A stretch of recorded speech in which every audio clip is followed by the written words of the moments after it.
Bonjour à tous et bienvenue sur Crypto Signal. Aujourd'hui, on va faire de la price action puisque on est vraiment dans la continuité de tout ce qu'on avait vu hier. Donc on va continuer sur la price action. Assez peu de news aujourd'hui, donc on passera pas beaucoup de temps sur le fonda. Et bien évidemment, on va également aller voir tout ce qui se passe du côté des liquidités. Allez, intro.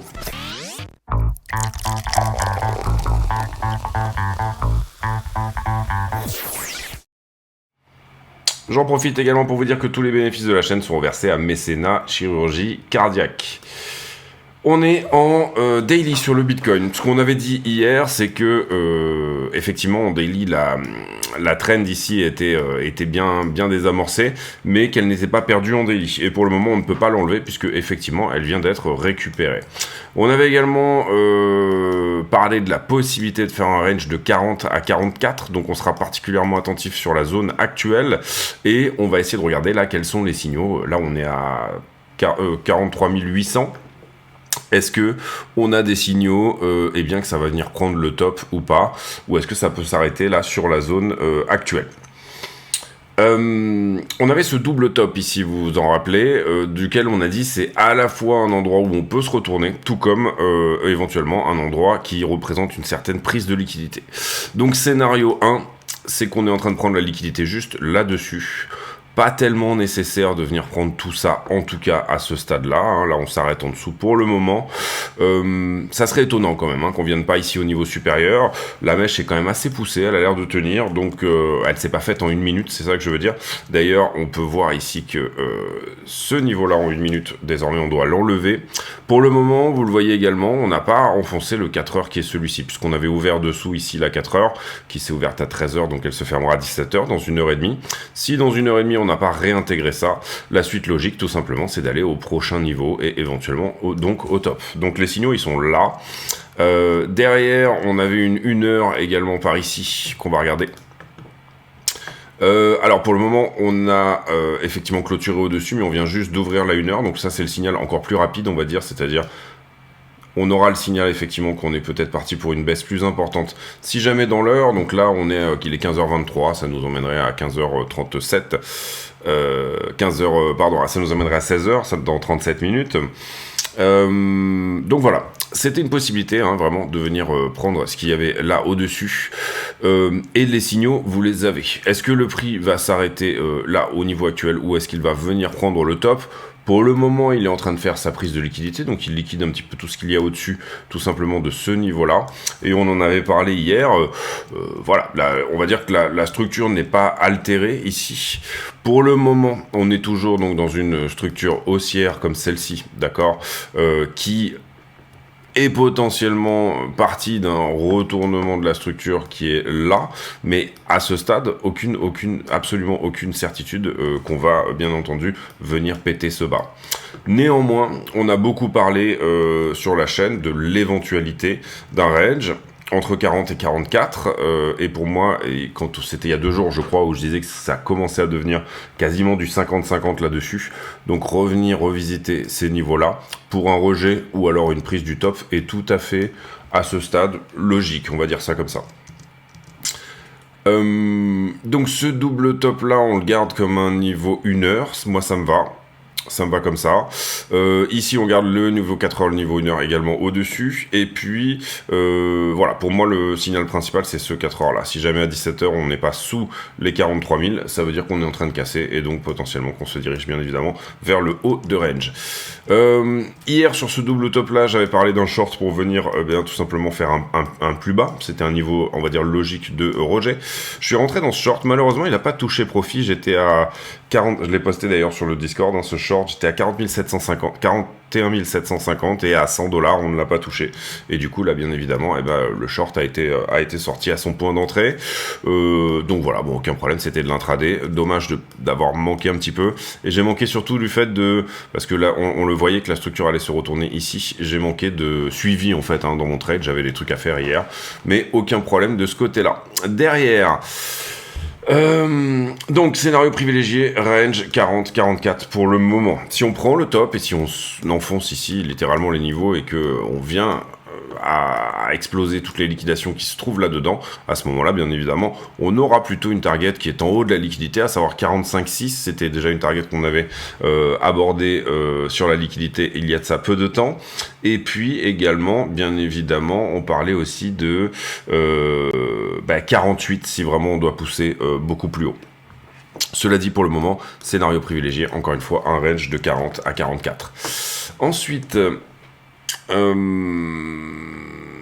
Ethereum contre Bitcoin, et là ça va devenir assez intéressant. Ethereum contre Bitcoin est littéralement sur support, vous le voyez, on n'a jamais réussi à repasser encore une fois cette trend. Il revient une nouvelle fois pilonner son support qui est sur cette zone là.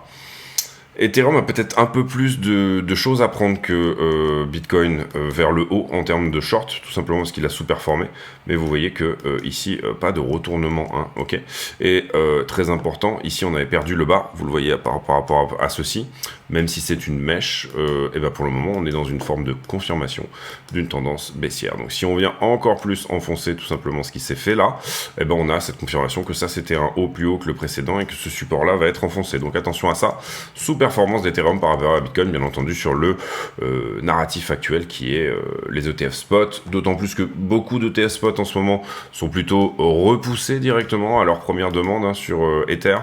Donc du coup Ether est dans une phase d'accumulation pré-ETF, je dirais, beaucoup plus que là où Bitcoin est dans un bail de rumeurs dont on ne sait pas où il va s'arrêter. Mais voilà, bien évidemment, ça devient relativement évident maintenant qu'on est à l'aube de la news, si jamais elle venait à sortir. Ethereum contre le dollar, ben on voit bien cette trend. Je sais pas si c'est quoi, c'est le prix Bybit là, je crois. Ouais, c'est ça. BitGet, ouais, très bien.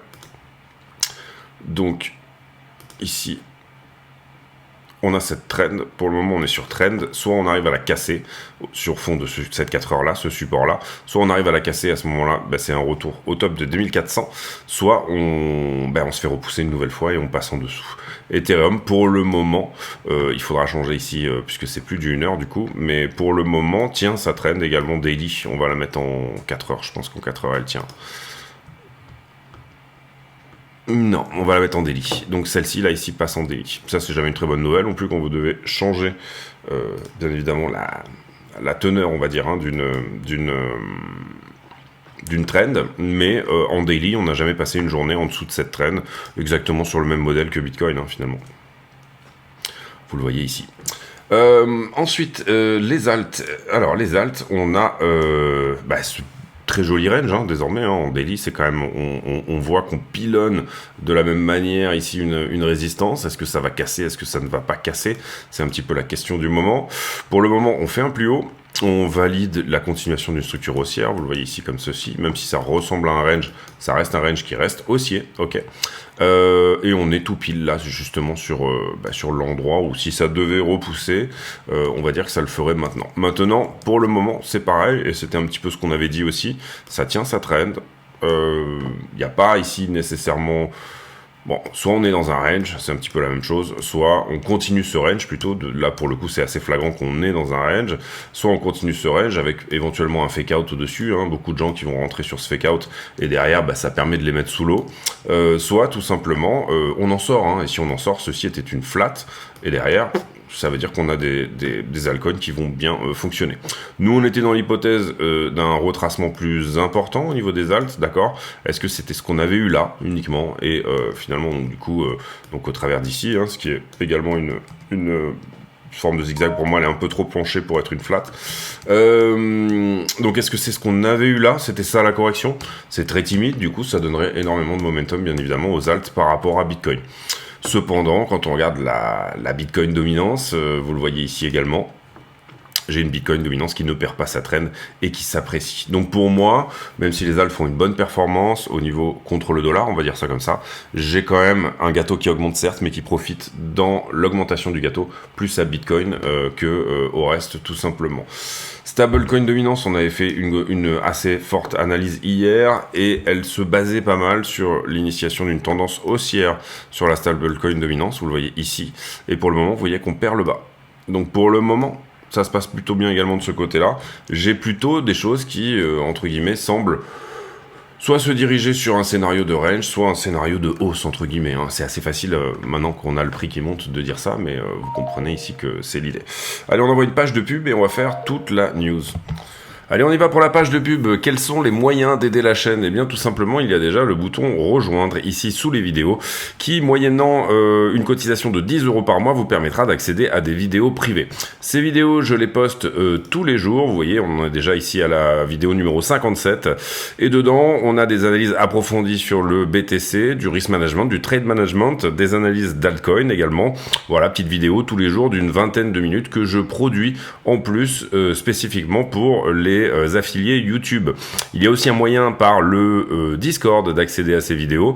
D'abord, vous venez sur le Discord, vous vous présentez ici. Il faut donc écouter ce que vous dit le bot ici de manière à accéder au serveur et ensuite rendez-vous sur l'onglet ici vidéo privée et vous pouvez lire ici toutes les choses qui vous permettront d'accéder effectivement à ces vidéos. Deuxième chose également, vous avez bien sûr le stand de merchandising que vous allez pouvoir retrouver sur la chaîne. Et qui, du coup, vous permet d'acheter des t-shirts Crypto Signal. Vous voyez, il y a quelques t-shirts marrants également. Et voilà, ça aide beaucoup également. Et puis, dans la description de la vidéo, vous avez tous les autres liens ici qui vous permettront également d'aider la chaîne, à savoir achat de Cold Wallet Ledger, abonnement à iBlock, que moi j'utilise beaucoup, tous les autres liens sur les autres plateformes également que nous proposons, mais aussi des indicateurs type Luxalgo, etc., quelques bouquins sur Amazon. Bref, n'hésitez pas à aller regarder tout ça. En plus de la vidéo publique, il y a donc pas mal de choses et notamment, je pense, le Discord qui fonctionne très bien avec, vous le voyez ici, toute une communauté qui va poster ses analyses et donc ça, c'est quand même extrêmement intéressant. Je vous laisse là-dessus. Merci de votre écoute. À très bientôt. Donc vous le voyez également, et hier on avait parlé d'un niveau 1 minute éventuellement qui pourrait rejeter. Je dirais que sur la zone actuelle, si ça ne rejette pas, là il y a une quasi-certitude d'aller prendre le top. Donc 4400, hier on était allé regarder jusqu'au 1 minute même. Bon, on voit assez bien ici le niveau 4 heures, hein, quoi qu'il en soit, et ici le niveau pour le coup qui est en 1 heure. On est au contact de ce 4 heures, soit ces mèches-là parlent, c'est-à-dire que là, on s'est fait repousser à chaque fois, est-ce qu'elles parlent une troisième fois, c'est-à-dire qu'on se fait repousser entre les deux endroits qui sont ceux-là, éventuellement d'ailleurs ça pourrait même repousser, tout en maintenant ce niveau 4 heures, 1 heure là et celui-ci. Pour l'instant, vous voyez que la prise de liquidité est en train de se faire, on vient chercher à peu près tout ce qui est là-dedans. À part, on va dire, ce niveau 4 heures, et qui est un 4 heures, donc encore une fois, on peut mêcher dessus, hein, aucun problème là-dessus. À part ces niveaux-là et ces mèches de défense, il n'y a rien pour arrêter le prix là. Hein. Concrètement, on voit que le momentum est extrêmement haussier, etc. Donc, c'est le niveau qui va parler. Là, on va voir si effectivement l'analyse qu'on avait eue hier, en disant autour des 44 100, 44 200, il y a peut-être potentiellement dans les time frames 1 minute une zone de rejet. On va voir si c'est ça qui se met en place. En ce qui concerne la news, j'ai mis là parce que je suis actionnaire Marathon, donc il y a du lourd, c'est-à-dire que ils ont effectivement pour 180 millions de dollars acquis pas mal de sites de mining et ça augmente leur capacité de minage d'une 50%. Également ici la SEC qui a repoussé la demande de TA Spot de Vanek et Arc 21 Shares. Pas mal de ventes au niveau de la tech américaine, gros volume de ventes, ça a été vendredi, probablement des prises de profit également avant les vacances. Maintenant, est-ce que ça va parler du côté de Bitcoin ou pas? Et apparemment, ça serait le plus gros retrait journalier depuis la bulle internet de 2000 sur l'indice Nasdaq. Et ici, j'en ai parlé également, BP qui ne veut plus envoyer ses navires dans la zone de la mer Rouge. Et hier, on avait déjà fait une grosse partie du sujet, on va dire, là-dessus. Pas grand chose sur les autres, on va passer assez rapidement sur la news sincèrement parce que j'ai pas énormément de choses et si on avait parlé d'Elizabeth Warren déjà, on a vraiment pas grand chose au niveau des news, donc on passe rapidement là-dessus, ça permettra de raccourcir un petit peu la vidéo, on fera des points peut-être plus importants courant de semaine. Ensuite, la liquidité, qu'est-ce qu'on a liquidé hier ?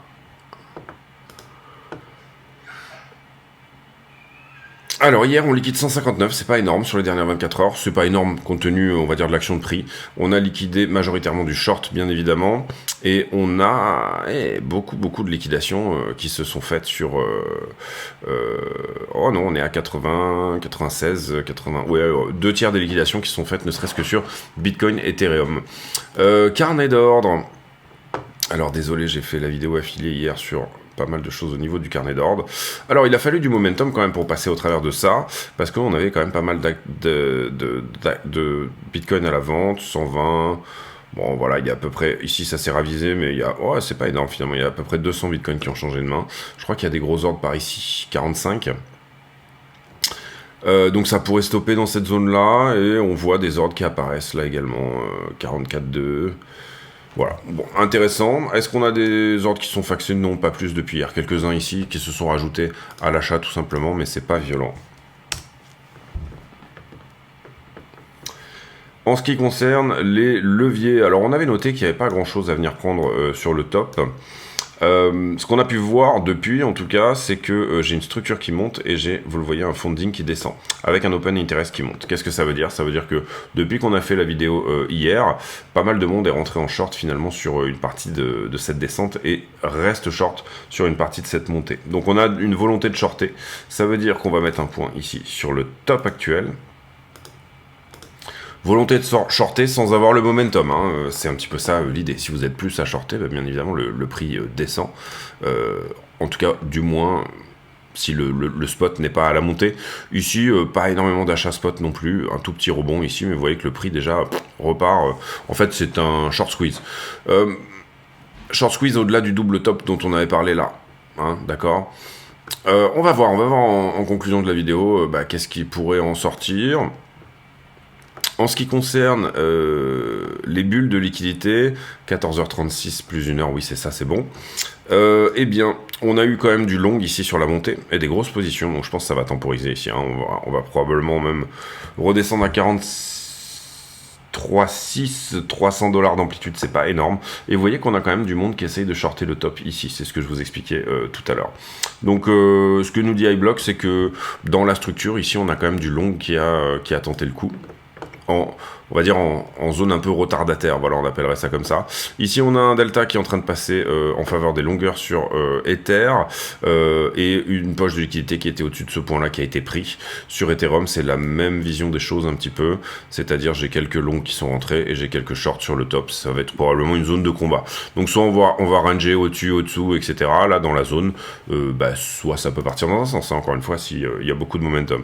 En ce qui concerne la 7 jours, on est venu toucher le point chaud. On peut très bien monter jusqu'à 44,600. En tout cas sur la 5 jours, ça serait le point idéal, on va dire, ou rejeté. Maintenant, on a touché le point chaud. On a un petit peu de liquidité qui s'est inscrite ici sur la montée, mais c'est pas énorme. Il n'y a pas beaucoup de liquidité intermédiaire. Le gros de la liquidité est plutôt sous les 40 et 41. Ça va encore plus dans le sens d'un potentiel range entre 40 et 44. La question, c'est où shorter pour essayer d'aller taper les 40, bien évidemment. Et ici, sur Ether, vous voyez qu'Ether a plus de choses à prendre, hein, pour le coup, son point chaud est plutôt autour des, je dirais, déjà 2295 et potentiellement 2330, mais on parle de ce niveau depuis déjà plusieurs jours maintenant. On va sur le prix, on fait la conclusion de cette vidéo. Alors, on s'inscrit tout à fait dans le scénario d'un range. Cela dit, la seule chose éventuellement qui pourrait aller à l'encontre du scénario de range, c'est cette trend. Cette trend ici qui tient en daily. Donc si on veut rentrer dans un range, il va forcément falloir la casser. La casser et la perdre, hein, y compris en daily, puisqu'on ne peut pas faire ici un range qui est Donc il est possible bien évidemment qu'on reparte en structure haussière ici pour venir rechercher quelque chose de plus haut, notamment le 0,618 en arithmétique par exemple, dont on avait pas mal parlé, autour des 48 000 et des niveaux haut time frame supérieurs. Pour l'instant, on est sur des zones de rejet en haut time frame, je parle ici du weekly, hein, quand on regarde la structure sur ce qui s'était fait avant, on est sur des zones où ça peut très bien rejeter. On a ces deux clôtures weekly ici. Concrètement, ces deux clôtures weekly, si je me mets en weekly, vous le voyez ici. Pour le moment, on temporise, finalement, c'est les violettes, hein, qui sont ici. On temporise dans ces bougies, on fermera les deux d'un coup si jamais on arrive à faire une bougie entière, une semaine entière au-delà de ces deux niveaux-là. Mais en haut de time frame, ces deux niveaux-là sont cohérents pour un rejet éventuel dans la structure précédente, c'est-à-dire la structure de bear market qui était celle de 2022 finalement. Ensuite, bah voilà, donc c'était quand même, on savait qu'il y avait de la liquidité, etc. C'était quand même relativement logique. Personnellement, ici, je m'attendais à un retracement, je l'ai pris, malheureusement, ça n'a pas touché, et j'ai pas très bien suivi mon trade. J'aurais pu le clôturer bien avant ici, parce qu'on avait vraiment les signes ici que ça allait se retourner, mais c'est pas grave, ça arrive. Des fois, on a un peu moins le temps d'être présent. Ici, on a une très jolie trend également qu'on peut éventuellement marquer comme ceci, qui sera du coup une 4 heures également. Donc ça, c'est la trend d'accumulation du mouvement actuel. Vous voyez ici qu'on s'est ravisé, on a tenu cette trend. Est-ce que j'ai le haut d'une AQ derrière? Est-ce que j'ai quelque chose à dire par rapport au fait que oui, on a peut-être alignement de 3 points, 1, 2, 3. Si jamais on était dans un biseau montant, et encore, oui, voilà. On aurait cette 1, 2, 3 qui pousse ici. Éventuellement, là, on peut vraiment tabler sur, je pense, un retracement, parce qu'on a vu que ça commence à ouvrir du long, donc c'est possible que ça retrace. Une 4 et peut-être potentiellement une 5, voilà, pour aller à 45,6, pourquoi pas. On attaque ici les mèches qui sont celles-ci. On va voir déjà comment elles se défendent, d'accord? Ce niveau est censé nous apporter une forme de défense, un petit peu comme celui-ci l'avait fait ici, là-dedans, mais ça a été bien évidemment un échec, puisque derrière, on avait un peu trop de shorters dans l'histoire, et le prix s'est plus ou moins repris. Je rappelle que pour le moment, bon, on est toujours en funding positif, mais le momentum est très bon, d'accord? Donc on est sur une forme de FOMO, enfin... Oui, on pourrait dire ça comme ça, c'est pas une forme de FOMO, mais on est sur des endroits où le spot est quand même plutôt plébiscité, on va dire, pour de l'achat, avec encore une fois de la très belle news ETH qui continue d'avoir son effet. Maintenant, encore une fois, haut time frame et potentielle distribution pré-ETH, c'est-à-dire, normalement, si ça se fait, c'est maintenant, hein, je veux dire, il n'y a pas... Sinon, il y a... Le scénario s'envole, entre guillemets, hein, si bien évidemment, là, ici, on n'est plus dans une distrib et qu'on est dans quelque chose... Alors, on peut très bien distribuer dans une structure un petit peu qui se fatigue vers le haut comme ça. Mais bon, on va dire que si jamais la news de l'ETF sort dans 18 jours, 19 jours maintenant, puisqu'on établit que ça serait probablement peut-être début janvier, eh bien,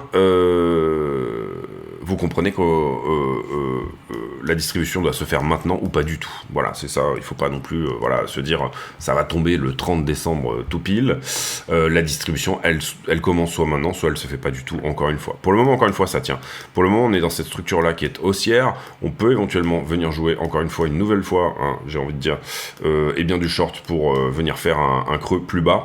C'est-à-dire perdre bien évidemment cette trend et faire une B en fait, hein, puisque là ce qu'on voit potentiellement c'est une A. Voilà, ou alors ce mouvement est terminé, c'était une correction ici, vous le voyez, en bas ABC. D'une certaine manière, ce qu'on peut voir éventuellement, c'est également cette idée éventuelle, alors elle n'est pas très belle, mais d'une running, hein, d'accord, une running là-dedans. On a vu également que on est resté pendant assez longtemps dans cette compression-là. Pour moi, elle a cassé en bas. Désormais, elle casse en haut. Donc, on est dans un range. Pour l'instant, je ne vois que ça. Donc, voilà. À ce stade, tout ce qui avait été éventuellement ouvert ici en longue, pour moi, je prendrais quand même quelque chose ici, si jamais on vient chercher à peu près ces niveaux, voire même la zone actuelle est propice, je pense, à une petite prise de profit sur le long, si jamais ils ont été ouverts dans la zone des 40, encore une fois. Bah voilà, je pense qu'on a fait le tour. Pour moi, voilà, excessivement important également cette 4 heures. Déjà, si on perd cette 4 heures, on se dirige vers une prise du top et un retest plus important de toute la zone qui est celle-ci. C'est-à-dire que si là, ça n'est pas une mèche qui réintègre instantanément, à ce moment-là, on perd cette 4 heures et on perd potentiellement le 1 heure qui est ici également. On pourrait même le descendre, hein, je pense, le 1 heure, pour être un petit peu plus pessimiste, hein, puisque là, vous le comprenez, ce qu'on regarde, c'est éventuellement une réintégration baissière de cette histoire-là. Et je pense d'ailleurs même que je l'avais juste mis pour montrer un double top, mais c'était pas vraiment un niveau 1 heure ici que j'avais mis. Sinon, c'était très mal fait. Voilà, le 1 heure, il est tellement proche du 4 heures que, bon, en fait, on va... On va garder ce double top là, ici, réintégration de ce double top potentiel. Donc voilà, logique en tout cas que ça, et on a beaucoup parlé de ces niveaux 1 minute qu'on a montré hier, on est vraiment retourné hier dans le 1 minute pour voir éventuellement là où ça pouvait encore une fois rejeter, on a parlé de cette zone, c'est normal qu'on ait une réaction, c'est ce qu'on va chercher en allant chercher une zone, tout simplement. Maintenant, on sait qu'il y aura une réaction sur ces niveaux là, mais on ne sait pas la teneur de la réaction, hein. Si jamais on regardait un film dont on connaissait la fin, on serait tous actuellement, on va dire, multimilliardaires, je pense. Donc voilà, je vous laisse là-dessus, j'espère que cette vidéo vous a plu. Pour une fois, on a réussi à faire à peu près court.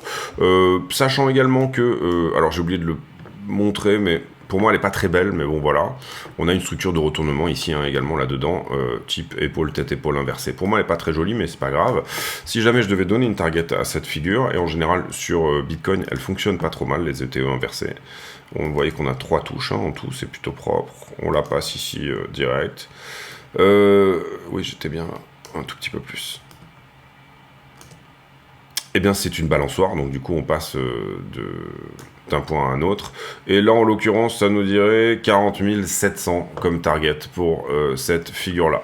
Donc, pour ceux qui y croient, c'est-à-dire si ça ne réintègre pas là, si tout cela n'est pas un fake-out, si on ne fait pas un SFP, une Swing Failure Pattern, pour ceux qui éventuellement veulent rentrer ici, par exemple, le retest, si vous sentez vraiment de la force dans ce mouvement, à ce moment-là, vous aurez potentiellement quelque chose autour de 46 500 comme target éventuel. On va voir comment ça se met en place.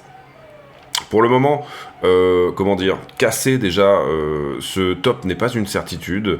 Théoriquement, le niveau actuel, encore une fois, 44,2, quelque chose comme ça, devrait nous donner une première petite réaction. La question c'est, est-ce qu'on ferait pas une mèche encore un petit peu au-dessus ici pour venir chercher les stops qui sont là? C'est une bonne question. J'ai pour habitude en fin de vidéo de poser une question à la con, c'est-à-dire une question qui n'a rien à voir avec le prix du Bitcoin, mais qui nous permet de converser de choses et d'autres. Et en l'occurrence, la question du jour, elle sera sur... Tiens, quel est le pays que vous voudriez visiter prochainement? Mais j'ai peut-être déjà posé cette question. Tiens, question à la con du jour, ça m'a été suggéré d'ailleurs par un abonné. Trouvez-moi une question à la con pour les prochaines vidéos. On fait un brainstorming de questions à la con.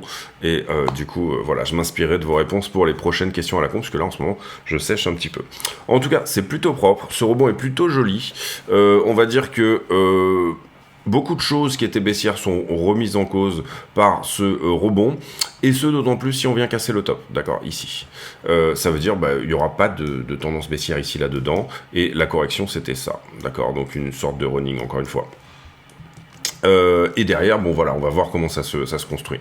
Personnellement, je penche plus pour un range, donc je suis à l'affût pour essayer de rouvrir du short un petit peu dans la zone qui est celle-ci. Et puis, voilà, parce que ça se joue, hein, il y a encore une fois un risk-reward qui est pas... on parle de 10% d'amplitude sur ce range, donc c'est très propre. Je crois que c'est ça, hein, oui, 44 à 40 000, de toute façon, oui, c'est ça.